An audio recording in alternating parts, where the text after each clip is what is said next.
নমস্কার। আজকে একটি ভূমি দপ্তরের একটি বিষয় নিয়ে আলোচনা করব যে কিভাবে আপনি ওয়ারিশ হিসাবে রেকর্ড করবেন। মানে ধরুন আপনার বাবা মা বা স্বামী উনি গত হয়েছেন এবং তার নামে খতিয়ান আছে, রেকর্ড আছে, তো সেটা কিভাবে আপনাদের ওয়ারিশদের মধ্যে সেটা রেকর্ড হবে সেই পদ্ধতি নিয়ে আজকে আমরা আলোচনা করব। তো প্রথমে আপনাকে কি করতে হবে যে আপনার যে বাবা বা মা বা স্বামী মারা গেছেন তার মৃত্যু সার্টিফিকেট এবং ওয়ারিশ সার্টিফিকেট, যেখানে আপনাদের 4 জন বা 5 জন বা 6 জন বা 2 জন যেমন ওয়ারিশ আছেন তাদের নাম থাকবে, আর প্রত্যেকের আধার কার্ডের জেরক্স, প্রত্যেকের 1 কপি করে ছবি এবং আপনার নিজের ফোন নম্বর। এই কয়েকটা জিনিস আপনি রেডি করে বিএলআরও অফিসে যাবেন। প্রত্যেক বিএলআরও অফিসে বাংলা সহায়তা কেন্দ্র আছে, পশ্চিমবঙ্গের প্রত্যেক বিএলআরও অফিসেই আছে এবং আমি নিজেও একজন বিএসকে কর্মী। তো ওখানে গিয়ে আপনি এই ডকুমেন্টসগুলো দিলে আপনার অনলাইনে ওয়ারিশ অ্যাপ্লিকেশন ওরা করে দিবে কোনো খরচ ছাড়াই।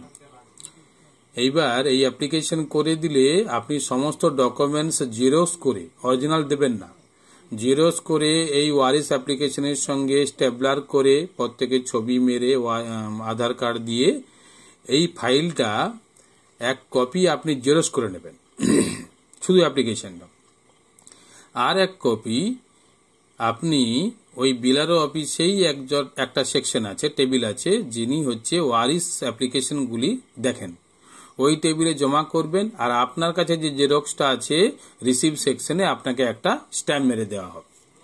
ওই স্ট্যাম্প কপিটা আপনি সঙ্গে নিয়ে 1 সপ্তাহ পরে আপনাদের যে অঞ্চলের আরআই স্যার আছে, প্রত্যেক অঞ্চলেরই আরআই স্যার আছে, রেভিনিউ ইন্সপেক্টর আলাদা আলাদা, তো ওই আরআই সাহেবের সঙ্গে আপনি দেখা করবেন 1 সপ্তাহ পরে। দেখা করে আপনি বলবেন, স্যার আমার বাড়ি কবে ভিজিট করবেন, এবং ওই ভিজিট আপনাকে সঙ্গে নিয়ে গিয়ে আপনি মোটর সাইকেলে করুন, সাইকেলে করুন, নিয়ে যাবেন, আবার অফিসে দিয়ে যাবেন। এটা অনেক ক্ষেত্রে আরআই স্যারদের নিজেদের গাড়ি থাকে, তারা নিজেরাই চলে যান। অনেক সময় আপনাকে ফোন করে বলে দেন যে আমি অমুক দিন ভিজিট করতে যাব, আপনি বাড়িতে থাকবেন, বা অনেক সময় না বলেও বাড়িতে চলে যান। এটা একটা আরআই ভিজিট করবে। আরআই ভিজিট করার পর আরআই তার নিজস্ব একটা রিপোর্ট লিখবেন এবং তার স্ট্যাম্প মারবেন, দিয়ে এটা আপনার কাজ নয়, এটা আরআইয়ের কাজ। আরআই স্ট্যাম্প মেরে একটা রিপোর্ট তৈরি করে আপনার যে অ্যাপ্লিকেশনটা জমা হয়েছিল তাতে অ্যাটাচ করে দিবেন। আর এটা আপনি একটু খবর নিয়ে নেবেন যে আপনার আরআই রিপোর্টটা আপনার অ্যাপ্লিকেশনে জমা হয়েছে কিনা। আরআইকে জিজ্ঞেস করলেই বলবে, বা যেখানে আপনি অ্যাপ্লিকেশনটা জমা করেছিলেন সেই টেবিলে জিজ্ঞেস করলে বলে দেবে। তারপরে আপনাকে কি করতে হবে, ওই রিপোর্টটা জমা হয়ে গেলে আপনাকে অফিসে গিয়ে একটা হিয়ারিং ডেট নিতে হবে। এটা কার কাছে নেবেন?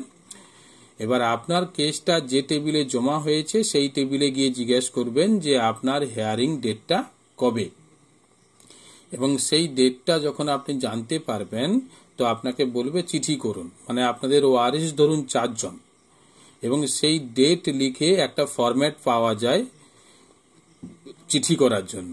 ওয়ারিশ অ্যাপ্লিকেশনে কেস নম্বর দিয়ে একটা ফরম্যাট 4টা জেরক্স করবেন, প্রত্যেক ফরম্যাটে কেস নম্বরটা লিখবেন আর যে ওয়ারিশ আছে তার নাম লিখবেন, দিয়ে রেজিস্ট্রি পোস্ট করে দিবেন।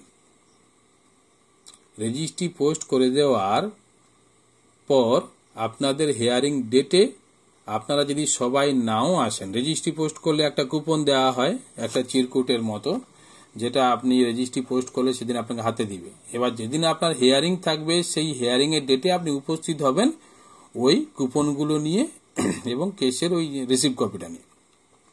ধরুন আপনার 5 জন ওয়ারিশ, 2 জন এলো না কি 1 জন এলো না, তাতে কিন্তু সমস্যা নেই, যেহেতু আপনি চিঠি করেছেন। এটা আপনার হিয়ারিং হয়ে গেলে এবার ভেবে নেবেন আপনার 7 থেকে 10 দিন কি 15 দিনের ভেতরে আপনার প্রত্যেক ওয়ারিশের নামে আপনার খতিয়ান বা রেকর্ড হয়ে যাবে। এবার এটা আপনি